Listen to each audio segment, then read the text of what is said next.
Bismillahirrahmanirrahim.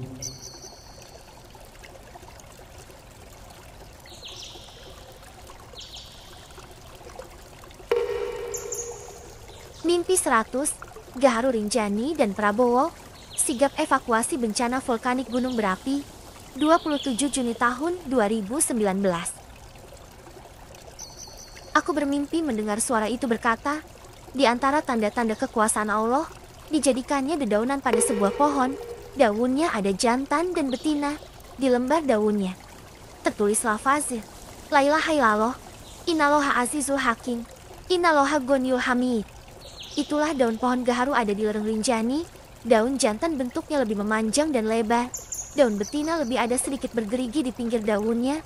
Sekilas nampak sama, namun jika diperhatikan, akan nampak perbedaannya. Aku diajak berkeliling oleh suara itu, seperti dituntun.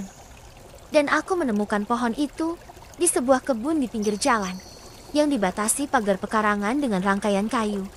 Namun mataku fokus tertuju pada tulisan yang tertera di daun itu, yang berbunyi, La ilaha illallah, Innaloha azizul hakim, Innaloha goniyul hamid. 3 baris kalimat bahasa Arab dalam satu daun.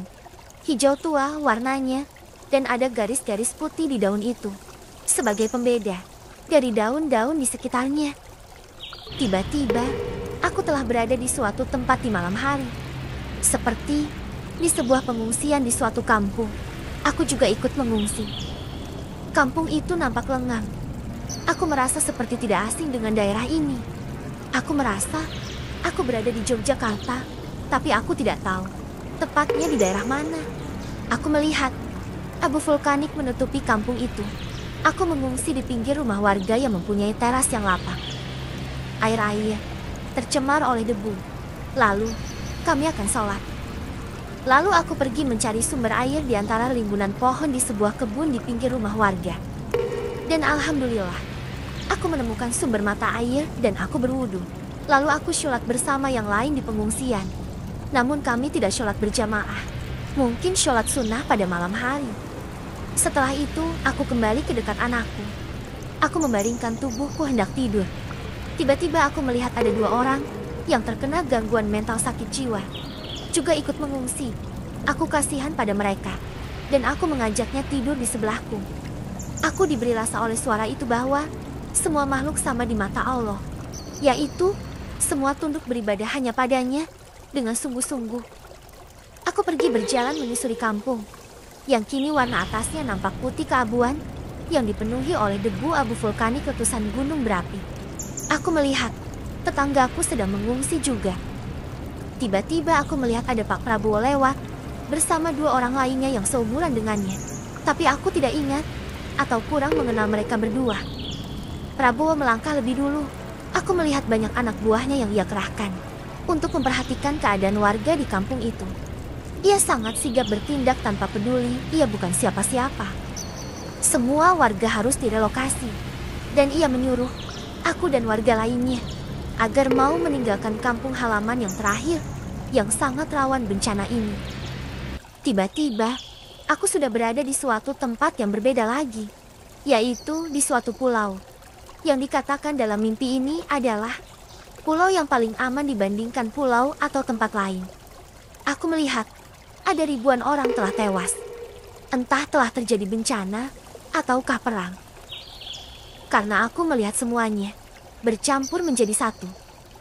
Aku melihat ada banyak tentara menggunakan helikopter yang sampai bahkan tidak mampu menyelamatkan orang lain. Mereka tidak berdaya. Aku melihat mereka menyelamatkan sebagian yang lain sesama tentaranya di daerah pulau sebelah. Aku melihat dari puncak tertinggi, hampir seluruh bagian bumi dipenuhi dengan air, dan kepulan asap gunung berapi berwarna hitam. Gunung-gunung itu meletus secara bersamaan, dan air menenggelamkan pulau. Entah aku ada di pulau mana. Bahkan, air telah mulai juga memenuhi daerah sekitaran tempatku berpijak, mengalir, dan masuk ke rumah-rumah warga. Aku dan yang lainnya masih tetap bersyukur, karena bagian tempatku berpijak di kampung itu belum tenggelam. Kami ingin mendapat kabar dari daerah lain, Tapi tentara itu berkata, semua tempat telah tenggelam. Tidak ada lagi akses internet. Aku melihat, datang lagi helikopter menurunkan anggotanya satu persatu.